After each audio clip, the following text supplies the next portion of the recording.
Hello there, and welcome back to War Thunder to the Carpathians map, and we are in the Object 279, and in today's battle, which will be awesome, I just tend to rack up kills and show off what armor at this battle rating, if it is Russian, actually means. So the Object 279 is one of the most outstanding tanks in War Thunder because of its shape, it having 4 tracks, and it fires, if I'm not mistaken, the hardest hitting APHE in terms of raw penetration.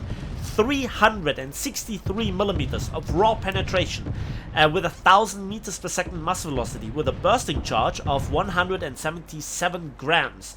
That is, in the overwhelming majorities of the cases, a one shot. And it also has a stabilizer and also an autoloader with a reload of, if I'm not mistaken, of 9 seconds. And it does this to the enemy.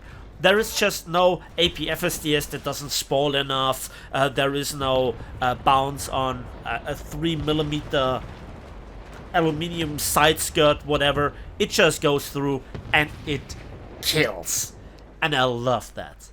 So yeah, it's also not really slow for a tank. It has around 1000 horsepower and it has a weight of 60.4 tons. Top speed of 55 kilometers per hour, and what is also funny, it has an excellent reverse gear of 18 kilometers. That's really IS-2 level of reverse speed, right? So it has the quick reload for such a caliber gun. It has the APHE, the penetration, and stabilizer. It also has the coaxial 14.5mm, which is really good. Sadly, it doesn't have a top-mounted one. And also the armor, the shape of it. Look at this. That's an M60, and he didn't reverse fast enough. And this is gold. This is gold. The cupola shots. Oh yes. Oh yes. I love it. And this is such a refreshing match to play for multiple reasons. I'm literally the most frontline tank of my team, and yet I'm in cover. That's the unique arrangement of the hills and pathways on Carpathian. I do this rush very often and then just realize there is nobody to fight. Yeah, that's one of those things. But we will not have much of this. There is none to fight in this particular battle. Here, let me just demonstrate you the reverse gear. I'm just too lazy to turn. A little bit of reverse side scraping, if you will. But you can see that I'm in a good mood. And yeah, this is not a high tier tank. Not a typical high tier tank with AP FSDS and stabilizer and all those things. It can absorb a not well aimed shot, unlike the majority of other tanks. This tank is also not slow, and I just want to compare this to the mouse, because the mouse is slow. It has a huge punishment for its large caliber gun. Yes, the coaxial 75mm is great with the smoke rounds and heat rounds, etc., but it's just too unmaneuverable, it's just too unflexible, it's too slow, the reload is too punishing, it doesn't have a stabilizer. Yes, it's lower battle rating, but I think that in this tank, you kind of see where all this big gun APHE gun carrier principle, if you will. I know that it's a really weird mixture of concepts here, but it kind of delivers the M103 style with APHE. Yes, so just like the Conqueror and the M103, you have those big guns, right? And they are designed to deal with enemies at superior range. But this is to the mouse what the Chieftain is to the Conqueror. It's just better. Just better. But it's even better than the Chieftain because it's not that slow. And it has overall great armor, not just on the turret front.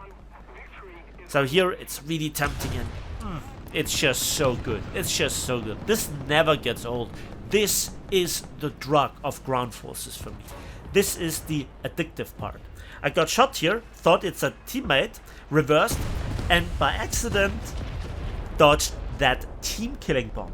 Quick boys, go on Reddit. Sorry, couldn't resist. Oh man. The disliking. But there is still some action going on. I was focusing here on the marker and didn't see that guy to, well, the right. Yeah, there's the ATGM. I am immobilized, but he is not quick enough to reverse. And just before he get into cover, I nuke him. Beautiful. And again, look at what the tank received so far. It was just immobilization. More often than not, I get tracked because this tank has, just like the T95, 4 tracks. And if one of them is out, then you're completely tracked, which kind of defies a little bit the thing of having 4 tracks. Anyway, so now we are there where I decide to push. Look, we have now overall map control to the left, to the right, and in the center. We are capping the enemy's team.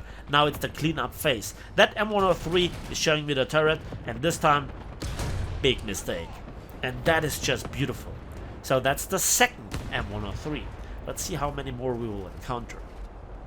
So at this point, I decide to spawn push. Now, a lot of people are very hypocritical about this spawn camping thing. Look, it's not the start of the game. I'm not flanking around the entire team. I was fighting my way through the enemies. I intend to do this now even so. And, yep, on the move, we claim the STRV-101. So, I now don't want to be the honorable fool that sits back and waits for the enemy to come out to have a fair fight, because, as the mighty jingle says, fair fights are for suckers. So here, I just want to claim a few more kills and end the battle quickly, because the quicker the battle and the more kills you have, the more civilians and RP you get. Now, Gaijin is playing around with some modifiers, you know, rewarding longer battle times, but I'm not trusting this concept at all overall, and I don't know.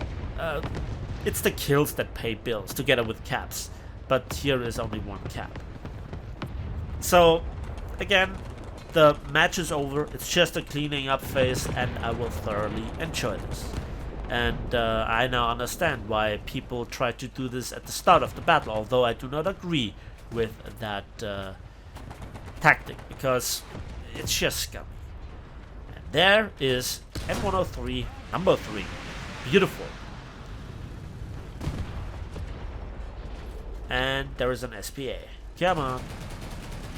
Yeah, should have aimed a bit lower. Machine gun is out, so I just pull the trigger with the main gun and reverse. And again, look at this reverse speed. It's a bit comical if you're used to other Soviet tanks. So yeah, let's talk quickly about the lineup, shall we? Because this is battle rating 8.7. This tank is equipped with a talisman, so I actually grind really effectively the last Soviet tank, the T-80 BVM, with it, and that was now the double ace. So yeah, we have the BMP-3, we have the new BMD-4, we have the Object 685 and the BMP-2. All of them are at 8.7, together with the Object 279 of 8.7. There are also some rather boring tanks, such as the T62M1, that I'm not gonna take out because it's just not enjoyable, right? And I think you can bolster this lineup with the IT1 and the Object Nano 6, which is still highly efficient even at a full higher battle rating. Again, because of the autoloader, stabilizer, and a PHE. And that's the end of the match, and what a match it was. So let's have a quick look at the post-battle stats. And what a clean result this is. 1 assist, 10 kills, 80,000 civilians and 13,400 RP for a 10-minute match. I like that. I want to have more of this, and I'm about to have this. So I wish you the best of luck in your grinding. Thanks for watching, thanks for listening. Hit the like button, hit the subscribe button, and hit the bell, and then we will see each other on the waves in the skies and on the battlefields of War Thunder.